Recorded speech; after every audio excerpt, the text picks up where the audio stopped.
श्री सतगुरुदेव भगवान जी फरमा रहे हैं कि प्रेमियों, गुरुमुखों के हृदय इन वचनों को श्रवण कर शीतल शांत हो गए।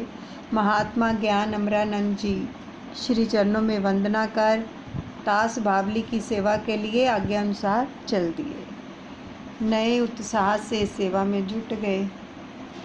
इसका ये अर्थ है नहीं कि श्री सतगुरुदेव महाराज जी ने केवल श्री अनंतपुर की बंजर भूमि को ही आबाद करना, घने वनों को साफ करना, उद्यान बनाना, भव्य भवनों का निर्माण करना ही गुरु भक्ति का लक्ष्य बताया, अपितु उन्होंने एक अनोखे ढंग की गुरु भक्ति की धारा प्रवाहित की। उन्होंने तो निष्काम कर्म योग का पाठ पढ़ाया, जैसे प्यासे को पानी, अत्यंत भूखे को भोजन, अत्यंत थके हुए शरीर को पत्थरों पर निद्रा करने का आनंद आता है। इसी प्रकार जन्म जन्मांतरों से माया के पंजे में आए हुए मन को गुरु सेवा से शुद्ध कर शब्द रूपी आनंद प्रदान किया। सेवा से मन शुद्ध होकर जब उसे भजन पर बिठाया तो मन अपने आप ही उस आनंद में डूब गया, जिसका अनुभव केवल वही प्रेमी जन ही कर सकते हैं जिन्होंने इस मार्ग को अपनाया। जिस प्रकार ऊंची नीची घाटियों, कटीली झाड़ियों से युक्त असम जो भूमि पर चलकर मंजिल को पाना समतल भूमि पर चलकर प्राप्त करने की उपेक्षा कठिन है, इसी प्रकार गुरु सेवा बिना मन को शुद्ध करना कठिन है। गुरु सेवा एक समतल पगडंडी है जिस पर चलकर जीव अपने लक्ष्य को सरलता से प्राप्त कर सकता है। इस सेवा के साथ साथ दोनों समय प्रातःवासाएं नाम का अभ्यास करवाना आपका नियम था। कितनी करुणा होती है संत महापुरुषों के दिल में हम जीवों के प्रति। परोपकारिता के स्वरूप होते हैं महापुरुष। इसका अनुमान लगाना जीव बुद्धि से परे की बात है। नाम है गुरु सेवा, कल्याण है हमारा। श्री अनंतपुर की रचना क्या केवल उन्होंने अपने लिए की? नहीं, इस आलीशान उच्च दरबार की रचना उन्होंने हम जैसे अधम जीवों को सन्मार्ग पर लगाने के लिए, ताकि युग युगांतरों तक माया में भटके हुए प्राणी जो हैं यहाँ से रोशनी प्राप्त कर अपने ध्याय को प्राप्त कर सके। उन्होंने अनेकों कष्टों सहे तो केवल इसलिए कि परिमाण मात्र का कल्याण हो सके, प्राणी मात्र का। अनामी लोक को छोड़कर आए तो इसलिए कि वे अपनी रूहों को कुपथ पर जाते हुए नहीं देख सकते थे। उन्होंने जीवों की करुण पुकार को, आतुर पुकार को सुनने के लिए यह रचना रचाई। देखो कैसी धरती के भाग्य जगाए, जहाँ पर तो पानी भी सुलभ नहीं था। यदि वर्षा होती तो झोंपड़ियों को बहा कर ले जाती। यदि गर्मी की ऋतु आई तो पानी पीने के लिए पानी मिलना भी दुभर हो जाता था। ऐसी धरती को श्री सतगुरुदेव भगवान जी ने आबाद किया है, रचना की है। इतने सुंदर वचन आए हैं। मेन जो सभी ने वचन सुने हैं कि सेवा के साथ ही गुरु भक्ति दृढ़ होती है। निष्काम सेवा के साथ अगर हम सेवा भी करते हैं, सुमिरन के साथ साथ सेवा होनी बहुत ही ज़रूरी है, क्योंकि जब तक सेवा नहीं होगी तो मन शुद्ध नहीं होगा, अंतकरण शुद्ध नहीं होगा। सेवा इसलिए बहुत ही ज़रूरी है। सेवा और सिमरन जो हैं ये प्रेमी के दो पर होते हैं, इसलिए सिमरन के साथ सेवा ज़रूरी है, सेवा के साथ सिमरन ज़रूरी है। तो ये निष्काम सेवा जो घर बैठे दादा गुरुदेव हम सबसे करवा रहे हैं, कितनी उत्तम सेवा है जिसका बयान किया ही नहीं जा सकता। भगवान श्री कृष्ण गीता में उपदेश करते हैं अपने सखा अर्जुन को कि अगर कोई प्राणी किसी के दुख को देखकर दुखी होता है, किसी के दुख को देखकर दुखी होता है और उसके दुख को दूर करने का प्रयास करता है, तो भगवान खुश होते हैं कि देखो इसके पास अगर कोई साधन नहीं है, ये धन से सहायता नहीं कर सकता, किसी वस्तु से सहायता नहीं कर सकता, लेकिन प्रयास कर रहा है, दुआ कर रहा है उस विधाता से, उस परम पिता परमात्मा से कि किसी प्रकार से इसका दुख दूर कर दो प्रभु। ये भी एक प्रयास है। जो इस प्रकार प्रयास करते हैं वो भगवान को, वो भगत बहुत प्रिय लगते हैं, भगवान उनके ऊपर बहुत प्रसन्न होते हैं। और जो मान लो कोई दुखी प्राणी है, हम उसको देखकर दुआ भी नहीं करते, आगे से निकल जाते हैं और ये कहते हैं कि इसके कर्म भोग है, हम क्या करें। तो कल को हमें भी अगर कष्ट होगा तो हमारे लिए कौन दुआ करेगा? सामने वाला यही कहेगा कि कर्म भोग हैं, भोगो। इसलिए मन के अंदर दया होनी चाहिए सबके लिए, सभी जीव जंतुओं के लिए, पक्षी पशुओं के लिए, जानवरों के लिए, मनुष्य के लिए, इंसानों के लिए, हर एक के लिए हमारे दिल में दया भाव होना बहुत बहुत बहुत ही ज़रूरी है। और जब कोई व्याकुल होकर किसी का हृदय द्रवित हो जाता है ना दूसरों के दुख को देखकर, और उसकी आंखों में आंसू भी छलक पड़ते हैं और वो प्रार्थना करता है, दुआ करता है कि प्रभु कृपा करो, इसका दुख कैसे भी दूर करो प्रभु, कैसे भी दूर करो, मैं क्या प्रयास करूं कि इसका दुख दूर हो जाए। और आंखों से अश्रुधारा बहने लगती है, तो फिर क्या वो व्यवस्था करते हैं प्रभु उसके दुख को दूर करने के लिए, क्योंकि पुकारा जा रहा है, किसी के लिए पुकार की जा रही है, तो वो प्रभु सहायता करते हैं, प्रकृति सहायता करती है, ऐसी अवस्था और ऐसी व्यवस्था बना देती है। तो इसलिए जो कोई भी दूसरों के दुख को देखकर दुखी होते हैं, ये भी सबसे उत्तम सेवा है, निष्काम सेवा है। अमेरिका में ये प्रसंग शायद हमने पहले भी सुनाया है, बहुत सारे लोगों ने नहीं सुना होगा, कि अमेरिका के अंदर एक बुज़ुर्ग लेडी थी जो 60-70 वर्ष की होगी शायद। तो उनके घर के सामने एक कैंसर का हॉस्पिटल था। अब देखो जो बंदा 70 साल की आयु में होगा वो काम तो कोई कर नहीं पाएगा, क्योंकि शरीर जो है शिथिल हो जाता है। तो अब उसके मन में आया कि मैं कोई ऐसा कार्य करूं कि मैं सेवा करूं, बिना स्वार्थ के, निष्काम भाव से।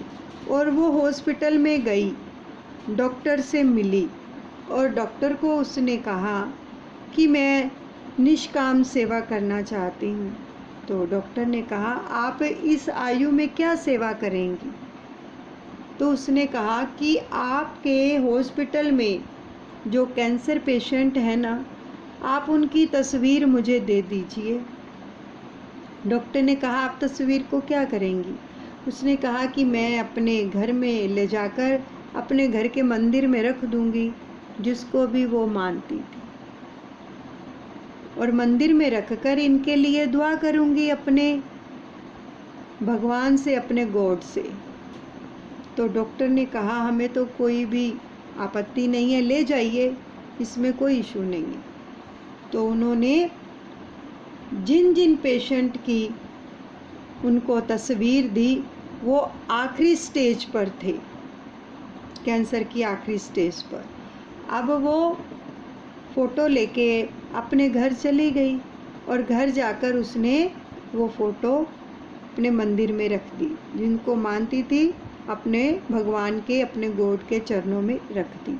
और क्या करती, हर रोज़ बैठती मंदिर में, उनके लिए दुआ करती और ये विजुलाइज करती थी कि भगवान ने मेरे को एक संजीवनी दी है, जड़ी बूटी दी है, संजीवनी दी है। वो हाथ में लेती उस बूटी को और क्या विजुलाइज करती कि मैं इनके शरीर में चली गई हूँ और उस बूटी से उस चीज़ को बाहर निकाल दिया है और वो बिल्कुल स्वस्थ हो गए हैं और अपने प्रभु का ध्यान करती और दुआ करती। अब कुछ दिनों के बाद जब वो हॉस्पिटल में गई तो क्या देखती है कि डॉक्टर से पूछती है कि वो पेशेंट कहाँ पर हैं। तो डॉक्टर ने कहा कि उनको तो छुट्टी मिल गई है, वो घर चले गए हैं। उसने कहा सच में? डॉक्टर ने कहा हाँ, जितने भी आप फ़ोटो लेके गए थे, जितने भी पेशेंट की, वो आखिरी स्टेज पर थे, लेकिन आपकी दुआ काम कर गई और वो पूर्ण रूप से स्वस्थ होकर अपने घर चले गए हैं। तो देखो, डॉक्टर को इतनी ज़्यादा खुशी हुई और उस लेडी को भी इतनी खुशी हुई कि घर बैठे मैंने बिना धन खर्च किए और अपना जो जीवन था उसको सार्थ किया है, किसी के काम आई हूँ, किसी का जीवन बचा है, किसी के दुख में मैं काम आई हूँ। तो इतने खुश हुए, कुछ कहने की हद नहीं। तो डॉक्टर ने कहा ऐसे तो कितने पेशेंट हैं, आप दुआ कीजिए। तो देखो, ये है निष्काम सेवा, किसी के लिए हम अगर करते हैं तो। लेकिन हम क्या करते हैं, अगर कोई हमें अपना दुख सुनाता है, हम सुनने के लिए तैयार नहीं होते हैं। दुआ तो बाद की बात है, हम क्या करें, हम तो खुद दुखी हैं, ऐसे बोलते हैं ना। नहीं, कहते हैं जो अपने दुख को नहीं देखता लेकिन दूसरों के दुख को देखकर दुखी होता है, तो वो परमात्मा का सबसे अनन्य शिष्य है, प्रिय है, वो सबसे प्रिय है वो प्रेमी प्रभु को, क्योंकि वो उसके बनाए हुए बंदों की खुद खिदमत कर रहा है। तो इसलिए ये निष्काम सेवा है, इसको निष्काम सेवा बोलते हैं, बिना स्वार्थ के। उनसे उसने कुछ लेना थोड़ी था, कोई पैसे नहीं लेने थे जो उसको कोई स्वार्थ था, ऐसा कुछ नहीं था। वो ये चाहती थी कि मेरा जितना जीवन बचा है वो किसी के काम आ जाए। अगर हम ऐसी सेवा करते हैं ना किसी के लिए, तो हमारे कर्म भी हल्के होते हैं। हमें कोई कष्ट आना होता है वो प्रभु काट देते हैं। तो इसलिए निष्काम सेवा करनी बहुत ज़रूरी है, जुड़ा करो। इसलिए आपको कहा जाता है कि सत्संग से जुड़ो। ये सत्संग केवल और केवल निष्काम सेवा के लिए बनाया गया है, दादा गुरुदेव जी के आशीर्वाद से केवल निष्काम सेवा होती है। और इतना कुछ उनके आशीर्वाद से बताया जाता है कि अब देखो, ये कृपा ही तो है, कितनी कृपा बरस रही है कि हमें ऐसी अच्छी अच्छी बातें जो हैं सत्संग में मिलती हैं। तो जब हम उनको ग्रहण करते हैं, उनका सेवन करते हैं, तो हमारा जीवन भी तो उज्जवल होता है कि नहीं होता। हमारा मन जो है वो झुकता है, ऐसा सत्संग सुनने से झुकाव आता है। फिर जब झुकाव आता है और मन स्वच्छ हो जाता है तो मन सुमिरन में लगता है, हर एक के प्रति दिल में दया भाव उत्पन्न हो जाता है। दया भाव कब उत्पन्न होता है? जब हम निष्काम सेवा करते हैं, तभी दया भाव उत्पन्न होता है। प्रभु तो कहते हैं, अगर मुझसे दया चाहते हो तो मेरे बनाए हुए जीवों पर दया करो, तभी मैं आप पे दया करूँगा। हम मांगते हैं प्रभु कृपा करो, प्रभु दया करो, तो कब मिलती है? जब हम उसको देना सीखते हैं, क्योंकि जो देंगे वही तो प्रभु लौटकर हमें सहस्र गुना करके देंगे। इसलिए सभी पर दया करनी चाहिए, दया भाव रखना चाहिए मन के अंदर। अब देखो कृपा कैसे बरसती है। एक बार श्री परमहंस दयाल जी टेरी में विराजमान थे, बड़े ध्यान से सुनना। अब आपको पता चलेगा कि प्रभु की कृपा कैसे बरसती है। दिखाते हैं प्रभु की कृपा कैसे बरसती है। तो सभी प्रेमी जो थे श्री चरणों में बैठे हुए श्री दर्शनों का रसपान कर रहे थे। तो महाप्रभु ने फरमाया, दादा गुरुदेव ने, कृपा देखनी है, प्रभु की कृपा देखी है कैसे बरसती है। सभी कहने लगे, हाँ जी देखनी है, कैसे बरसती है प्रभु की कृपा।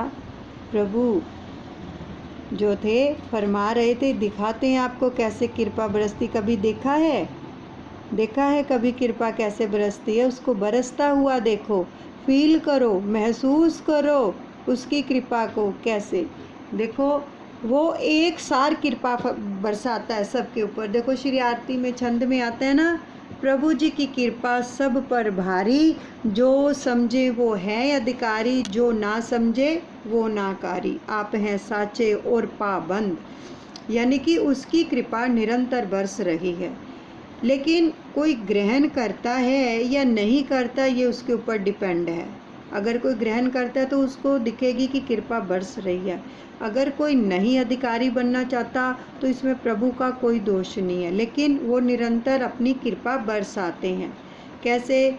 बारिश आती है, महाप्रभु ने फरमाया बारिश आती है, समुंदर में भी पड़ती है बारिश वो, और कांटों के ऊपर भी पड़ती है। अब कृपा कांटों पर भी हो रही है, समुंदर में भी हो रही है, यानी बंजर भूमि पे भी हो रही है और उपजाऊ भूमि पे भी हो रही है। कृपा बरस रही है प्रभु की। अब ले कौन रहा है वो आपके ऊपर डिपेंड करता है कि कृपा कैसे बरसती है। देखो अभी हम सत्संग से जुड़े हुए हैं तो ये क्या है? ये कृपा है। आप उसको महसूस कर सकते हो कि ये कृपा हमारे ऊपर बरस रही है। प्रभु की महसूस करो, कितनी कृपा बरस रही है, कितनी कृपा बरस रही है। तभी तो उसके श्री चरणों में हम बैठे हैं, ऐसे बैठ सकते हैं। उसने कृपा की है, हमें बैठाया है और हम उसका आनंद ले रहे हैं, उसकी कृपा का। ये दिख रही है हमें, इसको महसूस करो कि कृपा हमें मिल रही है, हमारी झोलियां भर रही हैं उसकी कृपा से। और दूसरा, प्रभु ने फरमाया कि कैसी भी परिस्थिति हो, यानी कि अगर आपके ऊपर प्रतिकूल परिस्थितियां भी आ जाती हैं तो आप क्या करोगे? क्या कि कृपा है, तेरी कृपा है, बहुत कृपा है, बहुत कृपा है। जब हम इस प्रकार से प्रभु से प्रार्थना करते हैं ना, कि रोते नहीं हैं कि हाय ये क्या हो गया, वो क्या हो गया, ऐसी परिस्थितियां आ गई हैं, हम परेशान हो गए हैं, हम समस्याओं से घिर गए, नहीं, ऐसे नहीं बोलना है। केवल बहुत कृपा बरस रही, दुख में भी कि प्रभु तेरी बहुत कृपा बरस रही है, आनंद आ रहा है। जब ऐसे प्रेमी वो साधक ऐसे जब अपने प्रभु से प्रार्थना करते हैं कि कृपा बरस रही है, तो महाप्रभु ने फरमाया कि हमें कृपा करनी पड़ती है, उस प्रभु को, उस परमपिता परमात्मा को कृपा को भेजना पड़ता है। कि ये तो कह रहा है कि कृपा बरस रही है दुख में, लेकिन उस दुख का भी आनंद लेके बोल रहा है कि प्रभु तेरी कृपा बरस रही है, मैं आनंद में हूँ, तेरी कृपा बरस रही है। तो महाप्रभु ने फरमाया उस परमपिता परमात्मा को, कृपा को उसके पास भेजना पड़ता है, क्योंकि वो बुला रहा है, अपने प्रभु की कृपा को महसूस कर रहा है। तो देखो ये कितने सुंदर वचन आज हमें मिले हैं सुनने को, कि अगर हमारे ऊपर कैसी भी परिस्थितियां आ जाएं, यानी प्रतिकूल परिस्थितियां, चाहे कारोबार में आ जाएं, चाहे हमारे स्वास्थ्य के प्रति आ जाएं, तो हम क्या कहेंगे? प्रभु तेरी बहुत कृपा बरस रही है। उसको महसूस करो, फिर दुख भूल जाएगा, वो परिस्थितियां भी चली जाएंगी और वो परिस्थितियां कृपा में बदल जाएंगी। जो प्रतिकूल परिस्थितियां हैं, अनुकूल परिस्थितियां हैं, जैसी भी परिस्थितियां हैं वो कृपा में बदल जाएंगी। प्रतिकूल परिस्थितियां जो अनुकूल बन जाएंगी, कृपा आने से हमारे अनुकूल हो जाएंगी वो। तो इसलिए जब भी ऐसी कोई भी अवस्था आ जाए, ठीक है, हम परेशानियों से घिर जाएं, समस्याओं से घिर जाएं, तो पुकारो, आंखें बंद करो, सभी हाथ जोड़ो, जैसी भी कोई परिस्थिति में है महसूस करो और पुकारो, मेरे दादा गुरुदेव तुम्हारी बहुत कृपा बरस रही है, बहुत कृपा बरस रही है, हम बहुत आनंद में हैं, हमारे अंदर आनंद ही आनंद बरस रहा है, हम कृपा से भर गए हैं प्रभु। तेरी हर पल, हर घड़ी, हर क्षण कृपा बरस रही है, हर पल। महसूस करो उसकी कृपा को, तो देखो हृदय के अंदर कितना आनंद आ रहा है। वो सब चीज़ भूल जाती है, दुख मिट जाता है, कलह कलेश मिट जाते हैं जब उसकी कृपा की बरसात होती है। तो बस ये युक्ति अपना लो। ये दादा गुरुदेव जी ने ऐसे वचन फरमाए थे कि जब भी प्रतिकूल परिस्थितियाँ आए तो महसूस करो कि उसकी कृपा बरस रही है, आनंद बरस रहा है, तो उसको देना पड़ता है भाई। मांग रहा है प्रेमी, तेरी कृपा, तेरा आनंद बरस रहा है, तो उसको देना पड़ता है, वो चीज़ें देनी पड़ती हैं। इसलिए कभी दुख का एहसास हम नहीं करेंगे, हम केवल कृपा का एहसास करेंगे, हम केवल आनंद का एहसास करेंगे। तो आज की एक बहुत ही प्यारी लीला है जो साक्षात बरसी है कृपा जिनके ऊपर, वो आपको सुनाई जाती है। बड़े प्रेम से सुने और महसूस करें उसकी कृपा को हर वक्त हर घड़ी। देखो, और दादा गुरुदेव जी ने फिर ये वचन भी फरमाए कि देखो, आप अभी बोल रहे हो, अपने मुख से प्रभु का गुणगान कर रहे हो, तो बोलो तेरी कृपा है, तभी तो अपने मुख से तेरा नाम बोल पा रहा हूँ। उनको देखो जिनके पास जुबान नहीं है, हम बोल रहे हैं, ये किसकी कृपा है? उसी की कृपा है। आप घर से बाहर जाते हो चल के अपने पाँव के जरिए, तो किसकी कृपा है? उसकी कृपा का आनंद लो कि प्रभु मैं चल पा रहा हूँ, तेरी कृपा है, बहुत कृपा है। कितना आनंद आ रहा है कि अपने पाँव से चल रहा हूँ, खाना खा रहा हूँ, अपने मुंह में ग्रास डाल रहा हूँ इन हाथों से, तेरी कृपा है। किस किस चीज़ के लिए उसका शुक्रिया अदा करोगे, उसकी कृपा को महसूस करोगे। आँखों से देख रहा हूँ इस दुनिया को, तेरी कुदरत को, तेरे बनाए हुए बंदे को, तेरे दर्शन कर रहा हूँ, श्री दर्शनों का रसपान कर रहा हूँ। कितनी कृपा है, कितनी कृपा। मेरी आँखों के ऊपर भी कृपा है, मेरे हाथों पे भी कृपा है, मेरी जुबान पर भी कृपा है, मेरे पैरों पर भी कृपा है, मेरे बालों पर मेरे सिर पर, हर चीज़ पर उसकी कृपा को महसूस करो तो आनंद से भर जाओगे। आनंद से सुख की नींद सोते हो रात को, तो किसकी कृपा है? उनको देखो जो टैबलेट खाते हैं, जिनको नींद नहीं आती है, और हम आराम से सोते हैं और पता ही नहीं चलता कब दिन निकल गया। तो ये किसकी कृपा? इतनी अच्छी नींद देने के लिए कृपा है, तेरी कृपा है। हर चीज़ के लिए उसकी कृपा को महसूस किया करो। आज करना महसूस, जब रात को लेटोगे, आराम करोगे, तो उसको महसूस करना, उसकी कृपा बरस रही है हमारे घर के कोने कोने में, और हर सदस्य के ऊपर कृपा बरस रही है, उसको महसूस करना, तो आनंद से भर जाओगे। ऐसा आनंद आएगा जो कभी लिया नहीं होगा। क्या हमने कभी महसूस नहीं किया ना इन चीज़ों को, इन बातों को? ये दादा गुरुदेव वचन फरमा रहे हैं अपने प्रेमियों को कि कृपा को किस प्रकार महसूस किया जाता है। काम पे जा रहे हो, तेरी कृपा है, दुकान पे बैठे हो, तेरी कृपा बरस रही है, तेरा भजन कर रहे हैं, तेरी कृपा बरस रही है, तुझे याद कर रहे हैं, तेरी कृपा बरस रही है।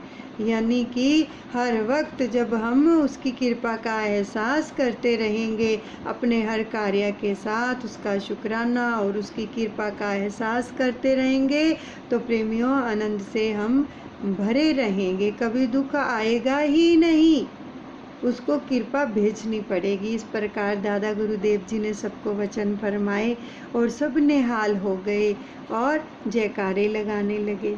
दादा गुरुदेव ने सबको आशीर्वाद से निहाल किया जो हमें कर रहे हैं। हम यहाँ पर बैठे हैं किसके सानिध्य में? दादा गुरुदेव के सानिध्य में। उनकी कृपा बरस रही है, हम आनंद से भर रहे हैं, हम भी निहाल हो रहे हैं। तो इस प्रकार से दादा गुरुदेव के वचनों को सुनकर सभी नतमस्तक हो गए और आशीर्वाद प्राप्त किया। और आज की जो प्यारी लीला है वो सुनो सभी बड़े प्रेम के साथ कि किस प्रकार से दादा गुरुदेव अपने प्रेमियों की रक्षा करते हैं, किस प्रकार से कृपा बरसती है। दिखाया, आज प्रत्यक्ष प्रमाण दिखाया दादा गुरुदेव ने। एक प्रेमण का फ़ोन आया, कहने लगी कि आज तो आँखों से झरझर आंसू बह रहे हैं। क्या हुआ कि हमने देखा कृपा कैसे बरसती, आज दिखाया दादा गुरुदेव ने कृपा कैसे बरसती है। हमने बोला क्या हुआ?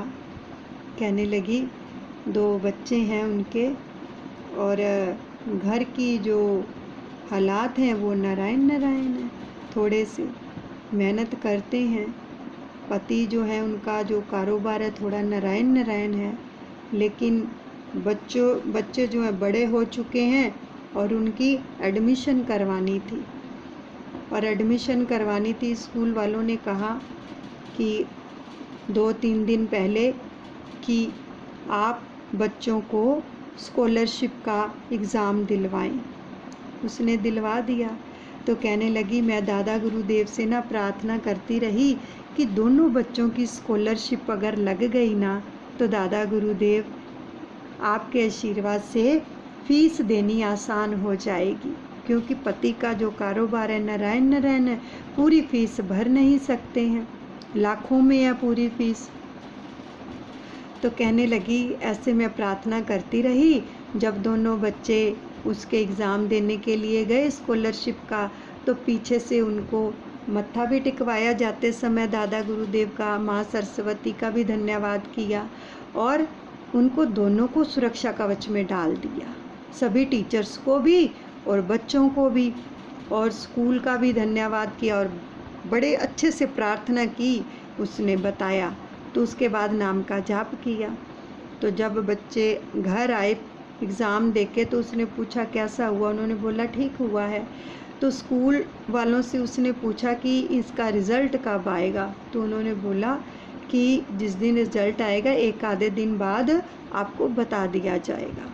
तो कहने लगी मैं प्रार्थना करती रही रोज़ और दादा गुरुदेव के चरणों में। तो आज उनका रिज़ल्ट आया 11 बजे। तो उसमें स्कूल वालों ने उनको बोला कि कॉन्ग्रेचुलेशन, कि आपके जो दोनों बच्चे हैं ना उनकी स्कॉलरशिप आई है और 50% फ़ीस माफ़ कर दी गई है, यानी कि 50% फ़ीस माफ़ हो गई। जहाँ लाख रुपया देना था वहाँ 50,000 रुपया देना पड़ा। तो ये कहने लगी कि मैं देख के हैरान हो गई, इसको बोलते हैं कृपा। दिखती है ना ये कृपा। कहाँ फुल फीस देनी थी, कहाँ 50%। तो कितनी कृपा करते हैं वो, जब हम विश्वास करते हैं, उससे प्रेम करते हैं, दुआ करते हैं और दुआ के साथ सिमरन करते हैं, इसको बोलते हैं कृपा। जो दे ही नहीं सकती थी, जारो जार रो रही थी, आंखों से अश्रुधारा बह रही थी कि दादा गुरुदेव तुम्हारी कितनी कृपा है, ऐसे बरसती है कृपा। तो सच में उसकी इस लीला को सुनकर कि उसने सुनाई तो हमारी आंखों में भी आंसू आ गए कि प्रभु आप कितने दयालु हो, अपने प्रेमियों के ऊपर कितनी कृपा करते हो।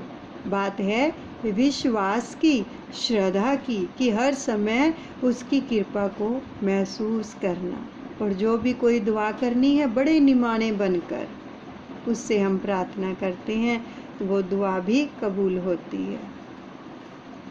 तो आप सभी प्रेमियों से भी करवत प्रार्थना है कि निष्काम सेवा किया करो, कृपा बरसती है और हर समय उसकी कृपा को महसूस किया करो। I love you, I like you, I respect you. मेरे Shri Paramhans Dayal ji bless you all, Gurmukh bless you. बोलो जयकारा बोल मेरे श्री गुरु महाराज की जय। दयालु श्री परमहंस दयाले जी महाराज की जय।